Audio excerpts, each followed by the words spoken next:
I'm really excited for people to meet Shope because I feel like we landed on our feet with him. He's a rock star already in the making. We gave him things within this show that we had absolutely no right expecting him to achieve and do. He could do that punch. He can get pushed into that wall. He's all great. I'm probably going to be the founder of his fan club after this. Play it back. Who the are you?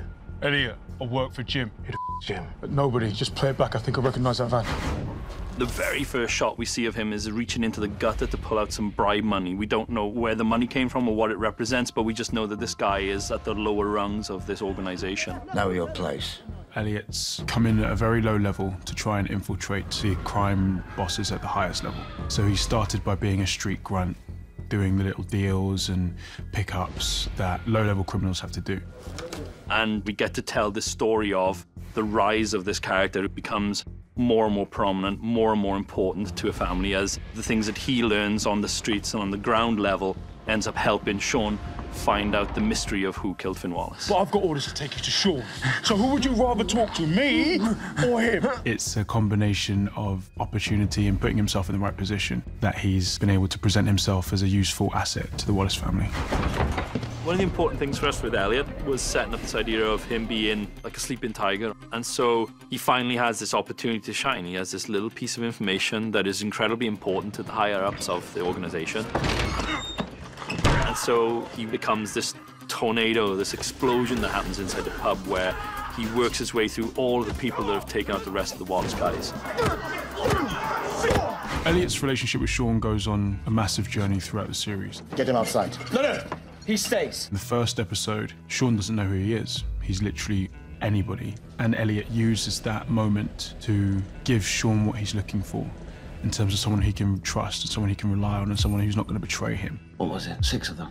8, but I had a dart, so... And so that whole section of his story was a real unique opportunity to kind of like buy into this guy as the lone hero. I just come to collect someone. So the real Elliot that you only glimpse at certain times through the show, because a lot of the time Elliot is mixing with various gangsters and police, and he's putting on a certain facade, so you get used to it and you almost think this is who Elliot is. Open the door! Tell him! So we really play him as a cowboy, and the fact that there are things about him that we're not privy to, there are secrets about him that we don't get to know, and the thrill of the show is getting to find out all of those things. You're an unknown quantity, boy, and my judgment holds a lot of weight. We set up this relationship between Elliot and Shannon, Ed Damani's daughter, so she is sort of like an untouchable character. He's with me. I mean, she sees him instantly as soon as they catch eyes. She knows. They just lock eyes on each other very early on, but you can see that there's an attraction for sure. Sorry. And it develops really beautifully. They've developed feelings for each other, and he's different to guys that she's been around before. It becomes very clear very quickly that while she's also good for his undercover work, he feels that she's good for him personally as well. It's 2 years since my wife and child died. They've both experienced loss. She lost her mother and he's lost his wife and child. So I think she feels a really deep connection to him quite quickly because there's an immediate common ground. You think this is a good idea? What was really important was avoiding anything that didn't feel real.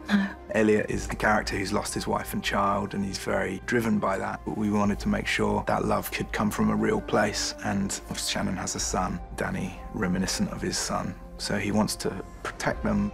I think he's motivated by his passion to do the right thing, but I also think he's hiding. He's running away from something. He's running away from the grief of losing his wife and child, his family. And rather than dealing with that grief, he is putting on a different persona. You can't run away from it forever, you know. So it's important that we start to get different versions of where he's headed, because he started out an undercover cop. He's becoming very involved in this criminal organization. He's Sean's right-hand man, so he's in a very difficult place. You're gonna get through this.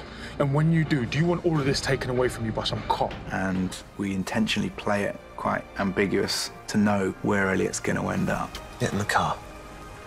DCI Finch. So is he still a cop? Has he been compromised? And if there was more story to tell in season 2, where is that going to lead him?